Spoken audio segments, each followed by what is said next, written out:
Hi folks, Lee Farnell here, talking about leading your best life, and this topic is a super important one because I want to talk about financial literacy.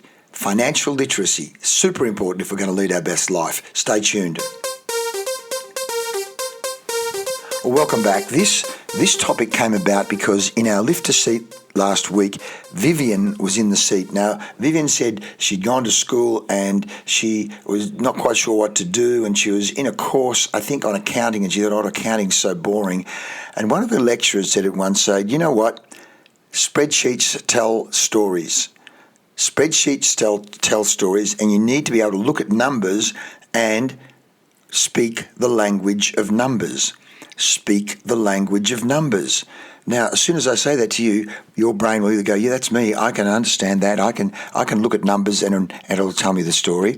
Others will say, I look at numbers and my brain freezes over, and I'm somewhere in between. And I know that you need to, if we're serious about running a business or leading our best life, all of us need to actually manage money, whether it be you're an employee getting a paycheck, whether you've got a mortgage, whether you've got a family, whether you've got a car, whether it's on lease, financial literacy. And what is your relationship with money? I know myself at times, so we grew up, my dad was an invalid pensioner. We grew up and, money doesn't grow on trees, Lee. Money's hard to get. We don't have as much money as them. So there's a whole range of beliefs and programming that gets stored into you or gets embedded into you as a kid growing up. And so sometimes it's rewiring, but let's just deal with this area of financial literacy. How comfortable are you at crunching the numbers? A super important part of, and I think it's a muscle, it's a set of skills.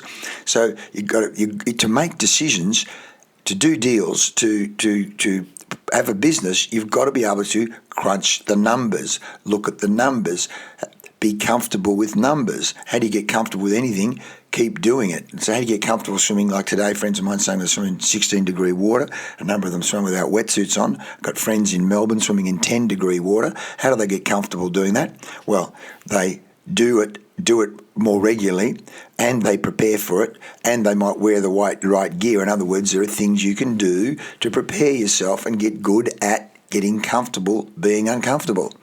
So some of the data on this shows, according to Global Financial Literacy Excellence Centre's 2020 report, the average financial literacy rate for adults worldwide is about 34%. It means only about a third of adults possess basic knowledge and understanding of financial concepts. The Organisation of Economic Cooperation and Development, OECD, conducts the Program for International Student Assessment, PISA, which includes a financial literacy assessment of 15-year-olds. The most recent PISA assessments in 2018, the average financial literacy score was 505 on a scale of 100. In other words, only half. And about 20% of students reach proficiency level 4 or higher, indicating a solid understanding of financial concepts. So the question is, how comfortable are you with financial concepts, particularly if you're running your own business? How do you build your financial literacy? I mean, I'm talking to myself as I'm talking to you. I want to get better and better at building financial literacy. I've got a post-it note right in front of me, update cash flow spreadsheet. And you know what? I'm reluctant. I'm lazy in doing it. I do everything I want to do that makes me, even right now recording this podcast, I'm talking about financial literacy. I have to get better at it myself. I've got here financial tools, weekly and daily focus on financial tools. You want to develop daily habits. What do we say? We are what we repeatedly do. Excellence then is not an act, but a habit. What are your daily habits? That's Aristotle. So what are your daily financial habits? That guy that does the show on Netflix, Sani, I've forgotten his name now. I Can Teach You to Be Rich. Very good. But here are some tips on financial literacy. And as I say, financial literacy refers to the knowledge and understanding of various financial concepts and skills that are essential for managing personal finances and business finances effectively. Improving financial literacy is crucial to making informed financial decisions. Oh boy, I've made plenty of emotional financial decisions, investing in real estate, which was a disaster. because I didn't crunch it, didn't get objective information. What is your process for making informed financial decisions? We'll run a whole other podcast on that as well. But how do you make informed financial decisions? Who's your advisory board in terms of financial decisions? People outside the deal. I only got advice from inside the deal. You've got to talk to people outside the deal who are looking at it objectively, who don't have any investment in the fact that you're going to do the deal or not. Just ask the salesperson and the finance guy who work for the same company. Of course, they're going to say, invest, buy, borrow. What do they say? It's like asking an encyclopedia salesman, should I buy encyclopedias? Of course they're going to say yes. So if you're going to make informed financial decisions, plan for the future and achieve financial stability and financial health and financial well-being, which is linked, of course, to mental health and well-being, here are 5 things you can do to enhance your financial literacy. If you're going to lead your best life, here are 5 things you can do. 1, educate yourself. Take the initiative to learn about personal finance topics such as budgeting, saving, investing, debt management, and retirement planning. I highly recommend, let me just find that guy, I Can Teach You to Be Rich. It's on Netflix. I highly recommend it. I Can Teach You to Be Rich. I Can Teach You to Be Rich. Ramit Sethi. It's a book. I Can Teach You to Be Rich. Book by Ramit, Ramit Sethi. I highly recommend it. I listened to it. I was sweating as I was listening to that book, and then listening to all the podcasts that go with it. Fantastic. I highly recommend that as part of educating yourself on things, as we say, budgeting, saving, investing, debt management, retirement planning. We're all going to get old, so you better make sure you've got money in the bank or money in your retirement savings account. Again, he does a great job on that podcast and that show of telling you what to invest in and how to invest. There are numerous resources available, including books, articles, online courses, educational websites dedicated to financial literacy, and I'd put him right up the top there. Obviously Robert Kiyosaki's Rich Dad Poor Dad is fantastic as well. But you've got to get into it, and he talks about setting up specific accounts, whether they be savings accounts, debt reduction accounts, setting them up, and then or how you set up direct debits, and then your daily financial dashboard. And so this comes in then to point 2, create a budget. Developing a budget is a fundamental step, and again in business, a budget and a cash flow spreadsheet. Where's the money coming in? What debts have to go out? Get control of it. What we manage is what we pay attention to. What do they say? Where attention goes, energy flows, and results show. So if you want results showing better in finance, then attention needs to go there. Creating a budget, developing a budget is a fundamental step in managing your finances. Track your income, track your expenses and savings with a cash flow spreadsheet to understand where your money's going and be able to look at those numbers and know those numbers are telling you a story. What's the story? You may not like the story, but if that's the story, the truth may hurt. Or as I say, the truth will hurt, but it will set you free. It may annoy you, and this is what comes to financial truth. And as I say, I'm saying this to myself as much as I'm saying it to you. I want to get better at this. Kaizen financial literacy, Kaizen, continuous and never-ending improvement. Track your incomes and expenses and savings to understand where your money's going and identify areas where you can cut back and save more. Budgeting helps you live within your means and avoid unnecessary debt. Now, again, you want to be doing that with your husband, your wife, your partner, your lover, the people that you live with, and again, educating the kids, which again, Kiyosaki is so fantastic there. He had Cash Flow Quadrant, the game, that board game, I've forgotten the name of it now, it was a cash flow board game, wasn't it? Fantastic. So you learn financial skills, including point 3, start investing. Investing is an essential aspect of building wealth over the long term. And again, Ramit talks about that in the I Can Teach You to Be Rich book and program. Research different investment options such as stocks, bonds, mutual funds, and real estate. Understand the risks and potential rewards associated with each investment type.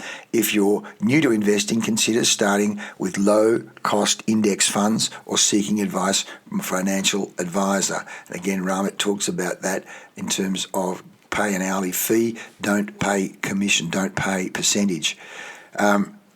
4, reduce debt, reduce debt, reduce debt, reduce debt, reduce debt, reduce debt, reduce debt. Debt can be a significant obstacle to achieving financial security, and it's so easy to get debt. It's like a drug. It's so easy, I know. It's like, I'm not saying I'm a heroin addict, but it's like people getting it. You get started on, oh, this won't hurt, and it creeps up on you like rising damp. So you make debt the enemy. Although, as they say, there's good debt and bad debt. Kiyosaki talks about good debt and bad debt. But a good debt to fund positive cash flow businesses, positive cash flow real estate, but debt to fund negative, unless you've got a massive income and you want tax deductions. Kiyosaki talks about the importance of debt that funds positive cash flow, which requires more research and more understanding than negative cash flow. So debt can be a significant obstacle to achieving financial security. Prioritise paying off high-interest debts first. I'm going to say that again. I'm doing that myself right now. Pay off high-interest debts first and avoid accumulating more debt than necessary. Understanding how interest rates work and adopting a strategy to reduce debt can help you save money in the long run. Reduce debt, reduce debt, reduce debt, reduce high interest debt in particular. And point 5, plan for retirement. Start planning for your retirement early. Learn about retirement saving options such as employer-sponsored retirement accounts. In America, they're called 401ks, and individual retirement accounts, they're called the IRAs. But whatever country you're in, go do some discovery. Google in your area what are the best retirement savings accounts in your country. Understanding the power of compound interest. Did Einstein or Warren Buffett talk about it? The 7th, 8th, 9th, 10th wonder of the world. Understanding the power of compound interest and the benefits of saving consistently, which again is why you do direct debits out of your pay, direct debits going into a savings account every month, direct debits going into those investments accounts every month, so you don't even see it. You get used to a lower income because off the top goes the money to retirement. Oh boy, I wish someone had told me that when I was younger. Maybe I did and I didn't listen.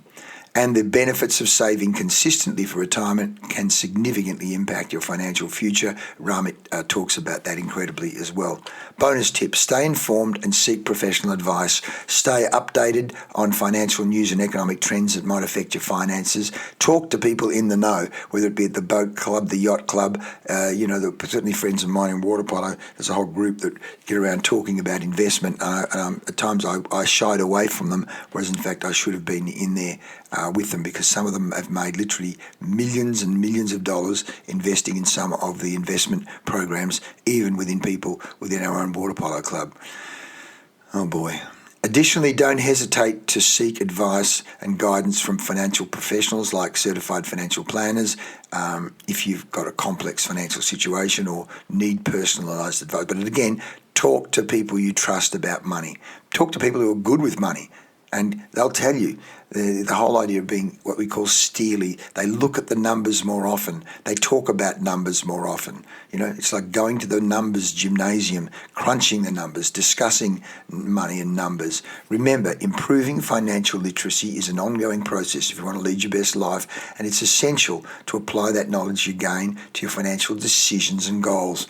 And again, with your partner, have, like I would call it, 90-day meetings about your balance sheet, and because again, what we measure, where attention goes, energy flows. So we recommend at least every 90 days, sit with your partner with your balance sheet, your personal balance sheet, your assets, your liabilities, your savings, your debt, and talk about it calmly. Going, what are the facts telling us? Are we moving in the right direction? Are we not? If we're moving in the right direction, how do we keep moving in the right direction? If we're not moving in the right direction, what do we need to do to change? The truth will set you free, but first it might piss you off. So particularly around money. Building good financial habits and discipline over time can lead to, of course, it leads to a more secure financial future. So build your financial literacy, build your financial intelligence, build your financial resilience to bounce back, discuss money, and get good at it. I'm Lee Farnell. This is How to Lead Your Best Life. I hope this has been helpful. Give me some feedback. Share it with a friend. Send me a note. Do a review and share this around, because we want to help as many people as possible lead their best life. Thanks for listening. I'm Lee Farnell.